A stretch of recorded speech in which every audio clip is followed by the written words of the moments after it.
स्वागत है आप सबका हमारे YouTube channel tech learning classes में।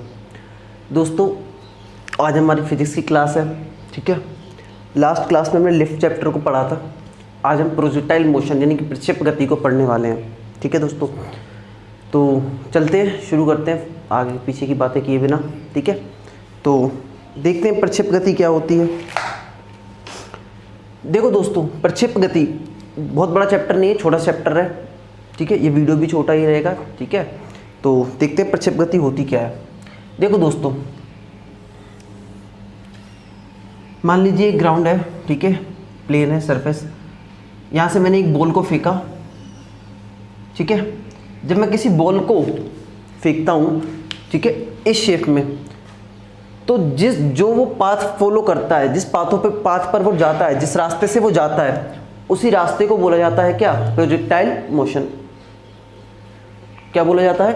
उसी रास्ते को बोला जाता है प्रोजेक्टाइल मोशन। इतनी बात सबको समझ में आ रही होगी, ठीक है।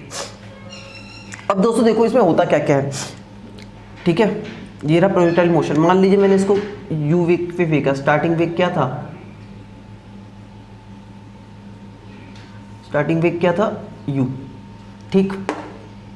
और जो ये मैक्सिमम हाइट तक गया है, जो इसकी मैक्सिमम हाइट है, उसको मैं लिखूंगा एच, कैपिटल एच से। मैक्सिमम हाइट को लिखूंगा कैपिटल एस से। ये बात समझ में आ रही है? मतलब ये एच क्या है? Maximum height. अभी लिख देते हैं, ठीक है, साइड में। मैंने यहाँ से इसको फेंका ए पोजीशन से, ये कहाँ तक गया? बी पोजीशन तक। तो इसके बीच की जो दूरी है, इसको मैं लिखूंगा कैपिटल आर से, जिसको मैं कहता हूँ रेंज।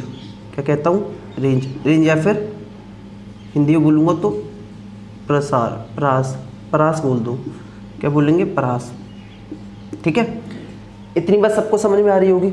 ध्यान से समझना मैं क्या कहना चाह रहा हूँ। प्रोजेक्टाइल मोशन में क्या होता है, जैसे हम खेलते हैं क्रिकेट, तो हम बॉल फेंकेंगे, तो जिस पाथ पर वो बॉल जा रही है थ्रो करने पर, उस पाथ को बोला जाता है प्रोजेक्टाइल मोशन, यानी कि प्रक्षेप्य गति। कौन सी गति? प्रक्षेप्य गति। प्रक्षेप्य गति, ठीक, ठीक है। जिस पाथ पर वो जाती है उसको बोला जाता है प्रक्षेप्य गति। जितनी दूरी हॉरिजॉन्टली, मतलब जो ग्राउंड में हमने तय की उसने नीचे से यहाँ तक, उसको बोलते हैं रेंज, परास। जिस वेग से मैंने उसको फेंका था उसको बोलते हैं वेलोसिटी, यू। स्टार्टिंग में जिस वेग से फेंका था, जो उसकी मैक्सिमम हाइट, जिस ऊंचाई तक वो ज़्यादा से ज़्यादा गई है, उसको बोलते हैं एच। इतनी बात सबको समझ में आ रही होगी, ठीक है। इतनी बात सबको समझ में आ रही होगी, ठीक है। ये एच क्या है? Maximum height. एच क्या है? Maximum height. मैं एक काम करता हूँ, यहाँ पे लिख देता हूँ सबके बारे में, ठीक है। यहाँ पे लिख देता हूँ साइड में। एच क्या है दोस्तों? Maximum height. मैक्सिमम हाइट यानी कि अधिकतम ऊंचाई,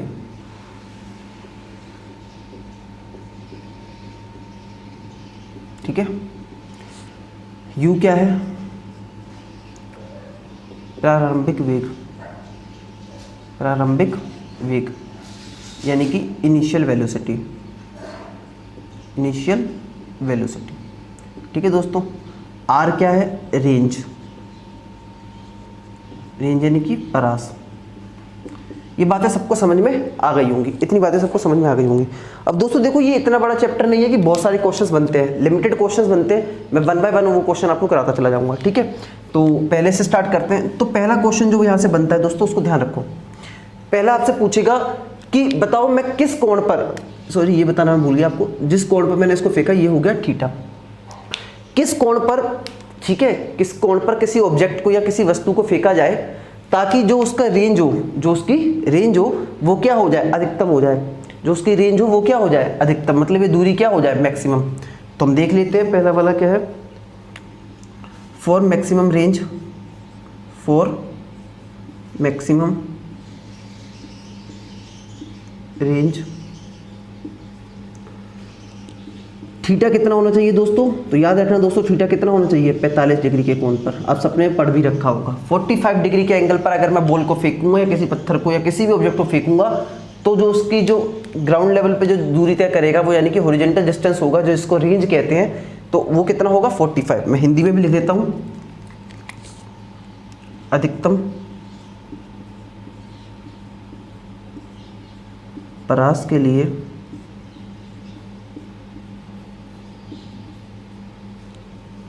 वस्तु को थीटा इक्वल टू 45 डिग्री पर फेंकना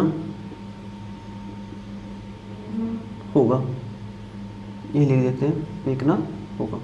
ये बात सबको समझ में आ रही होगी, ठीक है। ये क्वेश्चन बनता है दोस्तों, आपसे पूछेगा कि किस कोण पर फेंके कि परास या रेंज मैक्सिमम हो जाए, तो वो कौन सा कोण होगा, 45 डिग्री। इतनी बात सबको समझ में आ रही होगी।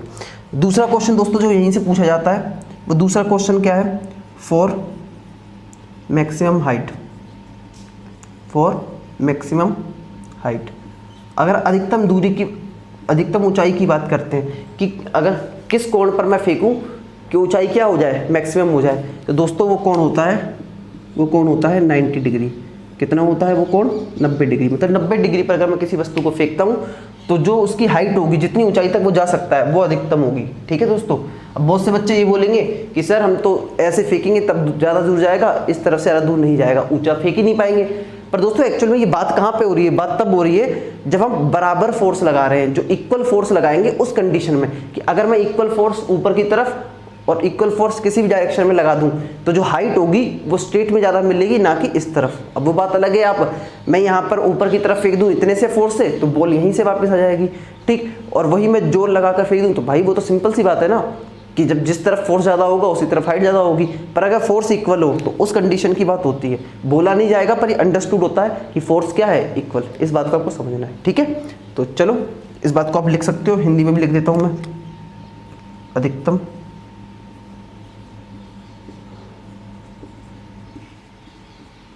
ऊंचाई के लिए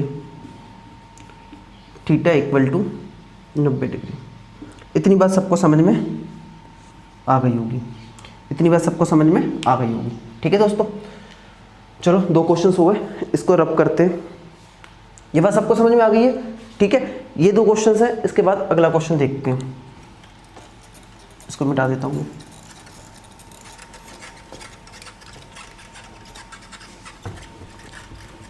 ठीक है, 2 क्वेश्चन हो चुके हैं आपके। अगला क्वेश्चन क्या है, देखो तीसरा क्वेश्चन जो दोस्तों बनता है, आपसे पूछता है कि जो प्रक्षेप गति है, प्रक्षेप, अगर कोई पिंड प्रक्षेप गति कर रहा है, कोई पिंड अगर प्रक्षेप गति कर रहा है, if anybody is moving on a projectile motion, then उसका पाथ क्या होगा, उसका पथ क्या होगा। तो दोस्तों उसका पथ क्या होता है, उसका पथ होता है परवलयाकार। तो प्रक्षेप गति में वस्तु का पथ कैसा होगा दोस्तों, परवलयाकार होगा। कैसा पथ होगा दोस्तों, परवलयाकार होगा। इतनी बात सबको समझ में आ गई होगी, ठीक है दोस्तों। चलो आगे चलते हैं। अब दोस्तों देखो ये बातें तो हो गई आपकी खत्म, ठीक है। जो डायरेक्ट क्वेश्चन आते हैं वो तो आपके हो गए खत्म। अब हम बात करते हैं कुछ फॉर्मूलेस के, कुछ न्यूमेरिकल्स आते हैं जो कि हमें ध्यान रखने हैं। उन्हीं से हमारे जो न्यूमेरिकल आते हैं उनके लिए कुछ फॉर्मूलेस याद रखने हैं, उनसे हमारे न्यूमेरिकल हो जाएंगे, ठीक है। तो चलो मैं आपसे पूछता हूँ। पहला देखो, परास के लिए, परास यानी कि आर के लिए एक फॉर्मूला होता है जिसको हमें याद रखना है। परास यानी कि आर के लिए हमारे पास एक फॉर्मूला होता है जो क्या होता है, यू स्क्वायर साइन 2 थीटा, जो क्या होता है, u square sine 2 theta upon g. यहाँ पे दोस्तों सब आपको पता है किसको क्या कहते हैं, ठीक है। यू तो आपको सबको पता है प्रारंभिक वेग है, थीटा आपको पता है कोण है, ठीक है, और जी आपको पता है गुरुत्वीय त्वरण है। इसको मैं लिख देता हूँ, इसको मैंने बताया नहीं है, गुरुत्वीय तो ये आपको पढ़ा चुका हूँ एक्चुअली मैं पिछले चैप्टर्स में। तो जी ये बात आप कर लोगे, यू क्या है, प्रारंभिक वेग आप लिख सकते हो। इतनी बात सबको समझ में आ रही होगी। परास के लिए ये सूत्र उपयोग होगा, ठीक है दोस्तों। चलो दूसरा सूत्र देखते हैं। दूसरा मैं यहाँ पे लिख देता हूँ, ठीक है। ऊंचाई के लिए सूत्र क्या इस्तेमाल होगा दोस्तों, अधिकतम ऊंचाई के लिए, किसके लिए, ऊंचाई यानी कि h के लिए कौन सा फॉर्मूला इस्तेमाल होगा। तो h के लिए दोस्तों फॉर्मूला इस्तेमाल होता है u square sine square theta upon 2g, ठीक है। फॉर्मूला इस्तेमाल होता है ये। तो अगर आपसे कोई ऊंचाई पूछना चाहता है कि कितनी ऊंचाई तक जाएगा, तो आप कोण पूछोगे उससे और प्रारंभिक वेग, तो आप ऊंचाई निकाल सकते हो। समझ में बता दिया मैं क्या कहना चाह रहा हूँ। अगर आपको कोण गिवन है और वेग गिवन है तो आप उसकी ऊंचाई निकाल सकते हो कितनी ऊंचाई तक गया। कोण गिवन है, वेग गिवन है, अब ये भी निकाल सकते हो कि वो कितनी दूर तक जाएगा, उसके परास क्या होगा। इतनी बात सबको समझ में आ रही है? ठीक है, चलो इसको रब करते हैं। ठीक है, चलो दोस्तों, इसके बाद दोस्तों एक इंपॉर्टेंट फॉर्मूला आता है जो कि आपको याद रखना है। ठीक है, H/R, ठीक है, tan θ/4। आपको ये फॉर्मूला याद रखना है, H/R tan θ/4। डायरेक्ट याद रखना है, कोई बहुत बड़ी बात नहीं है, रिलेशन ज़्यादा करने की जरूरत नहीं है। जो फॉर्मूले मैंने आपको पहले अभी कराए हैं, R = U² sin 2θ/G और H = U² sin² θ/2G। जो ये मैंने दो फॉर्मूले कराए हैं, इन्हीं से ये निकला है, इन्हीं के रेशियो से। पर आपको वो करने की जरूरत नहीं है, आप डायरेक्ट देख सकते हो ये कहाँ से आया। ठीक है, और चाहो तो अब मैं आपको बता भी सकता हूँ। ठीक है, जब H/R करेंगे तो ये हो जाएगा, देखो 2G से G तो कट जाएगा। ठीक है, U² से U² कट जाएगा, तो ऊपर बचेगा आपका क्या, sin² θ, नीचे बचेगा sin 2θ। अब फॉर्मूला लगाओगे sin² θ, ये हो जाएगा, सॉरी ये साथ में 2 भी था तो 2 ऊपर चला गया, सॉरी 2 यहाँ पर आ गया साथ में, तो ये हो जाएगा 2, फॉर्मूला लगा दो 2 sin θ × cos θ। तो ये sin θ से एक θ कट जाएगा, तो H/R ये आपका हो जाएगा sin θ / cos θ बचा दोस्तों। ठीक है, तो ये हो जाएगा tan θ / 2 2 4। तो यहाँ से आता है, तो इतना आपको करने की जरूरत नहीं है, आपको सीधे से याद रखना है H/R tan θ/4। HR ऐसे याद कर लो, HR tan θ/4, HR tan θ/4 याद हो जाएगा। ठीक है दोस्तों, तो चलो आगे चलते हैं। इतनी बात सबको समझ में आ गई होगी, ये फॉर्मूला इंपॉर्टेंट है। ठीक है, इसके ऊपर अभी मैं आपको एक दो न्यूमेरिकल करा देता हूँ, जिस टाइप के न्यूमेरिकल आते हैं। मैं क्वेश्चन लिख देता हूँ, पहला क्वेश्चन है। ठीक है, किसी वस्तु को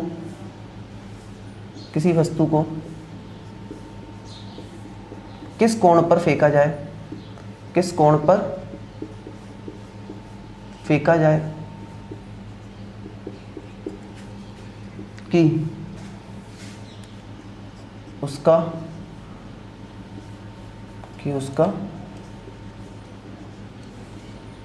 परास अधिकतम ऊंचाई के बराबर हो जाए, अधिकतम ऊंचाई के बराबर हो जाए।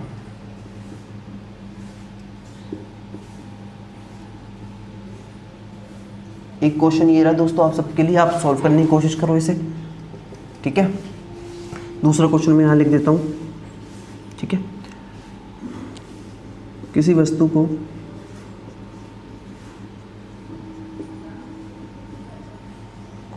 किस कोण पर फेंके,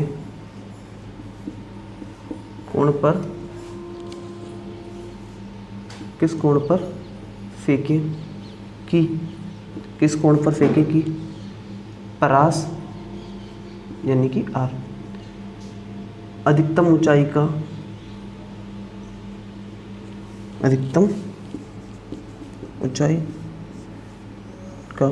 4 गुना हो जाए। कितना गुना हो जाए? 4 गुना हो जाए।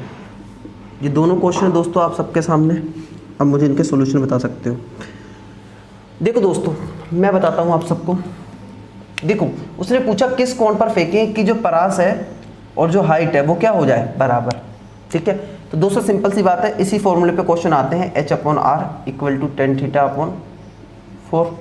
अब ये दोनों H और R बराबर है तो कट जाएंगे, तो क्या बच गया, 1 = tan θ/4। इसका गुणा कर दो तो 4 = आ गया tan θ। तो अगर मैं यहाँ से थीटा निकालना चाहूँ तो थीटा = हो जाएगा दोस्तों tan इनवर्स, कोई चीज़ tan यहाँ से वहाँ जाएगा तो इनवर्स में आ जाएगा, और 4। तो थीटा का मान कितना आ गया, tan इनवर्स 4। ये बात सबको समझ में आ गई होगी। ठीक है, ये बात तो सबको समझ में आ गई होगी। चलो आगे चलते हैं। H/R था, इक्वल था, इसलिए मैंने काट दिया, उसके बाद तो सीधा सॉल्यूशन था। ये बात सबको समझ में आ गई होगी। आगे चलते हैं। किसी वस्तु को किस कोण पर फेंका जाए कि परास अधिकतम ऊंचाई का 4 गुना हो जाए। देखो दोस्तों, परास क्या हो जाए, अधिकतम ऊंचाई का 4 गुना, मतलब ऊंचाई का कितना है, 4 गुना है परास। अगर ऊंचाई h है तो परास कितना है, 4h। इतनी बात सबको समझ में आ रही होगी, ठीक है। अब दोस्तों बस इस सवाल को कर लेते हैं। अब दोस्तों देखो इसको कैसे करेंगे, वही h अपॉन r, r की जगह मैं क्या रख देता हूँ, 4h equal to tan theta upon 4, 4 से 4 कट गया, h से h कट गया। इतनी बात सबको समझ में आ रही होगी। अब अगर कोतों को समझ में नहीं आ रही है तो मैं दोबारा कर देता हूँ। यह है h, यह है 4h, यह है h, सॉरी 4, h से h कट गया तो दोस्तों ये क्या बचेगा, ये बचेगा 1/4 equal to tan theta upon 4। तो नीचे नीचे ये कट गया, तो टेन थीटा इक्वल टू आपका क्या बच गया दोस्तों, 1। तो थीटा इक्वल टू हो गया आपका कितना, ऐसे कर देते हैं, टेन थीटा इक्वल टू 1 किसकी वैल्यू होती है 10 में, 45 की। टिक्नोमेट्री में आपने मैथ में पढ़ा होगा, ये कट गया तो थीटा इक्वल टू कितना हो जाएगा, 45। तो यहाँ पर कोण कितना होगा, 45 डिग्री। यहाँ पर कोण कितना होगा, 45 डिग्री। इसका मतलब क्या है कि अगर किसी वस्तु को मैं चाहता हूँ कि उसका परास और ऊंचाई बराबर हो तो मुझे उसे इस कोण पर फेंकना होगा, थीटा इक्वल टू 10⁻⁴। और अगर मैं चाहता हूँ कि परास 4 गुना हो हाइट का, ऊंचाई का, तो उसे 45 डिग्री कोण पर फेंकना होगा। इतनी बात सबको समझ में आनी चाहिए, ठीक है दोस्तों। चलो देखो आप एक सेकेंड, ठीक है दोस्तों, ये बात आपको सबको समझ में आ रही होगी।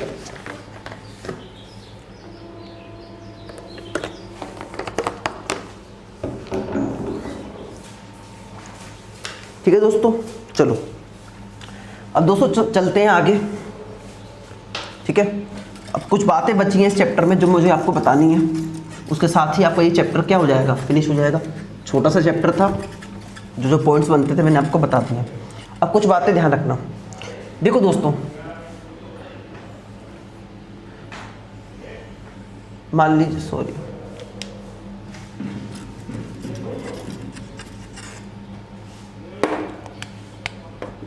मान लीजिए दोस्तों ये है, मैंने एक वस्तु को फेंका, मैंने उसको फेंका u वेग पर।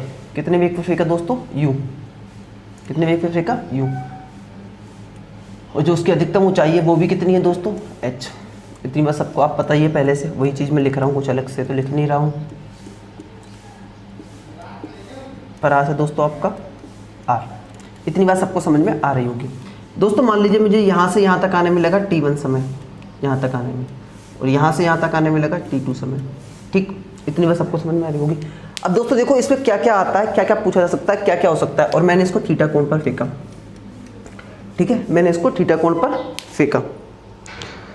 इतनी बात सबको समझ में आ रही होगी, ठीक है। अब दोस्तों देखो, आपसे मैं अगर पूछूं कि मान लो मैंने u वेग पे फेंका, तो जब वो धरती पर आकर दोबारा टकराएगा तो उसका वेग क्या होगा, तो याद रखना दोस्तों, उसका वेग सेम ही होता है, उसका वेग सेम ही। अगर मैं किसी वस्तु को u वेग पर फेंकता हूँ तो वो u ही वेग पर आके टकराती है। तो पहला पॉइंट जो यहाँ से बनता है दोस्तों वो क्या बनता है, पहला पॉइंट जो बनता है दोस्तों वो क्या बनेगा, कोई वस्तु, ठीक है।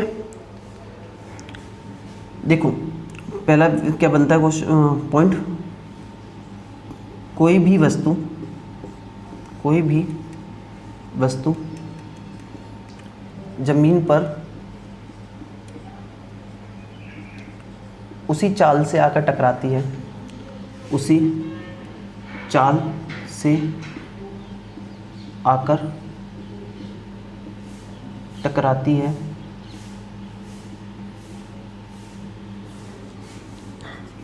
जिस चाल पर उसे फेंका जाता है।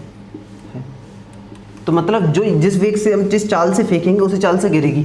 परंतु दोस्तों एक फर्क होता है, इनका वेग अलग अलग होता है। चाल जरूर सेम होती है, बात ध्यान रखना, चाल क्या होती है, सेम होती है, परंतु वेग अलग अलग होता है, परंतु वेग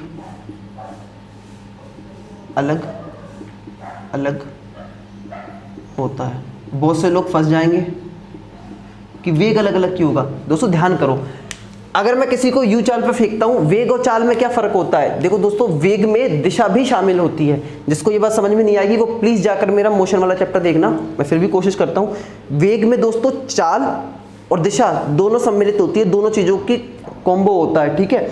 अगर दिशा बदल गई तब भी वेग बदल जाएगा, अगर सब स्पीड बदल गई मतलब चाल बदल गई तब भी क्या होगा, वेग बदल जाएगा। यहाँ पर क्या हो रहा है, चाल सेम रहेगी पर वेग दिशा बदल गई, पहले दिशा ये थी अब दिशा ये है, तो इसका मतलब वेग बदल गया। तो चाल क्या होती है, समान होती है जब ऊपर फेंका जाता है और नीचे गिरती है, लेकिन वेग क्या होता है, अलग। इतनी बात समझ में आनी चाहिए। ठीक है दोस्तों, मुझे लगता है समझ में आ चुका होगा। जिन्होंने मेरा मोशन के लेक्चर्स देखे हैं उन्हें जरूर समझ में आया होगा। दूसरी बात दोस्तों, दूसरी बात यह है कि किसी वस्तु को जिस कोण पर फेंका जाता है उसी कोण पर वो आकर धरती पर टकराती है। ठीक है, जिस कोण पर हम किसी वस्तु को फेंकते हैं, अगर ये θ1 है तो ये θ2 होगा। तो दूसरा जो पॉइंट बनता है वो दोस्तों ये बनता है कि θ1 इक्वल टू θ2, θ1 इक्वल टू θ2, यानी कि किसी वस्तु को जिस कोण पर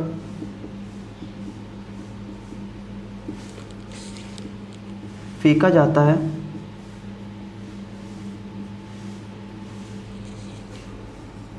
वह उसी कोण पर धरती से टकराती है, जमीन पर टकराती है और वापस आती है, ऐसे लिख सकते हो।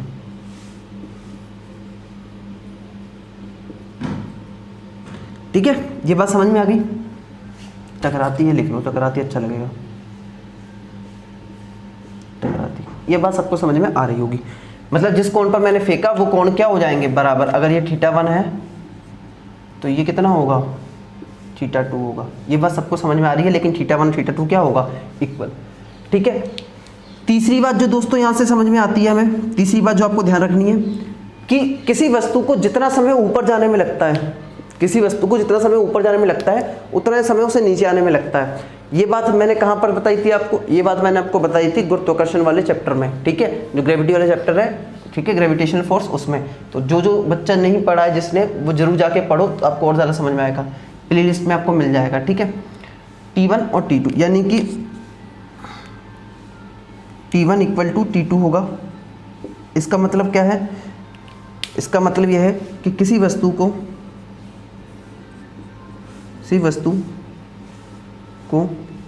जितना समय ऊपर जाने में लगता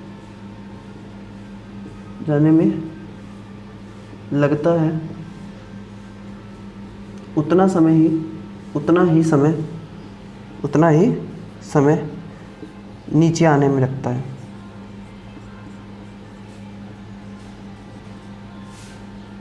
उतना ही समय नीचे आने में लगता है। ये बात सबको समझ में आनी चाहिए, ये बात सबको समझ में आनी चाहिए। दोस्तों 3 बातें बताई मैंने। जिस कोण पर फेंकेंगे उसी कोण पर चीज नीचे आएगी, जिस चाल पर फेंकेंगे उसी चाल पर आएगी, पर वेग अलग होगा क्योंकि दिशा बदल चुकी है। तीसरी बात मैंने बोली, जितना समय उस वस्तु को मैक्सिमम हाइट तक आने में लगेगा, यहाँ तक, उतना ही समय उसे वहां से नीचे आने में लगेगा, मतलब T1 इक्वल टू T2 होगा। ये बात सबको समझ में आनी चाहिए। ठीक है, ये बात सबको समझ में आनी चाहिए। ठीक है दोस्तों, अब दोस्तों एक फॉर्मूला और होता है। अगर आप पूछोगे टी की बात तो आपने की नहीं सर, तो टी के लिए जो टी को बोलते हैं उड्डयन काल, टी को बोलते हैं कौन सा काल, उड्डयन काल। उड्डयन काल क्या बोलते हैं, उड्डयन काल। तो मैं आपको इसके बारे में फॉर्मूला लिखवा देता हूँ एक। ठीक है, उड्डयन काल, हालांकि 12th की बातें होती हैं लेकिन फिर भी कर लेते हैं। T is equal to formula होता है दोस्तों आपका 2u sine theta, 2u sine theta upon g. T is equal to होता है 2u sine theta upon g. ठीक है, T is equal to 2u sine theta upon g. ठीक है दोस्तों, इतनी बात आपको समझ में आ गई होगी। चलो दोस्तों, इतनी बात आपको समझ में आ गई होगी। इसी के साथ दोस्तों आपका चैप्टर जो होता है वो ख़त्म हो जाता है। ठीक है, इस चैप्टर में कुछ ज़्यादा नहीं था, पर फिर भी एक बात के लिए, क्योंकि छोटा चैप्टर है, ज़रूरी है, एक आध क्वेश्चन आ जाता है, मैं आपको कुछ चीज़ें दोबारा रिवाइज करा देता हूँ पूरा चैप्टर। देखो दोस्तों, क्वेश्चंस देखो क्या क्या बनते हैं। पहला question, maximum range, maximum R के लिए ऐसे लिख लेते हैं, मैक्सिमम आर के लिए जो थीटा होता है वो कितना होता है रेंज के लिए, 45 डिग्री। दूसरा दोस्तों, अधिकतम ऊंचाई यानी कि मैक्सिमम हाइट के लिए जो थीटा होता है वो कितना होगा दोस्तों, 90 डिग्री। तीसरी बात बताई हमने, प्रक्षेप गति का जो पथ होता है परवलयाकार होता है, कैसा पथ होता है? परवलयाकार। इतनी बात समझ में आ गई। चौथी बात दोस्तों जो मैंने फॉर्मूला बताया था H/R इक्वल टू tan θ/4। जब आपको याद हो जाएगा तो इतना सही है ये चैप्टर, tan θ/4। पांचवी बात जो दोस्तों आपको याद रखनी है वो याद रखनी है कि रेंज का फॉर्मूला होता है u² sin 2θ/g। ठीक है, ये बात समझ में आ रही है। 6 जो आपको फॉर्मूला याद रखना है, जो ऊंचाई का फॉर्मूला होगा u² sin² θ/2g। सातवां जो आपको फॉर्मूला याद रखना है उड्डयन काल का, वो फॉर्मूला होता है u sin θ/g। 2u sin θ है, सॉरी 2u sin θ/g। इतनी बात समझ में आ गई। आठवीं बात आपको ध्यान रखनी है कि जिस वेग से मैंने फेंका u1 और u2 ये दोनों क्या होंगे? इक्वल होंगे। अगली बात आपको ध्यान रखनी है, जिस कोण पर मैं फेंकूंगा उसी कोण पर वो चीज़ जाकर धरती पर टकराएगी। ठीक है। 11वीं बात आपको, सॉरी 10वीं बात आपको यह ध्यान रखनी है कि जो थीटा हो गया, स्पीड हो गई, जो उड्डयन काल का जितना समय ऊपर जाने में लगेगा उतना ही समय नीचे आने में लगेगा। ये बातें, तो ये 10 बातें थी दोस्तों जो इस चैप्टर के लिए इंपॉर्टेंट थी। उस चैप्टर को खत्म कर देंगे, पर उससे पहले आपको कॉन्सेप्ट पता होना चाहिए था। जो चीज़ें मैंने आपको धीरे धीरे करके बताई वो पता होनी चाहिए थी। सीधा सीधा रटने से काम नहीं चलेगा, तो इसलिए मैंने आपको ये एक साथ समरी बता दी। आप इसको लिख के इस चैप्टर को खत्म कर सकते हो। आप समझ चुके हो इस चैप्टर को। ठीक है, तो दोस्तों अगर आपको हमारा पढ़ाना पसंद आ रहा हो तो प्लीज़ हमारे चैनल को सब्सक्राइब करो, लाइक करो और शेयर करो। Thank you.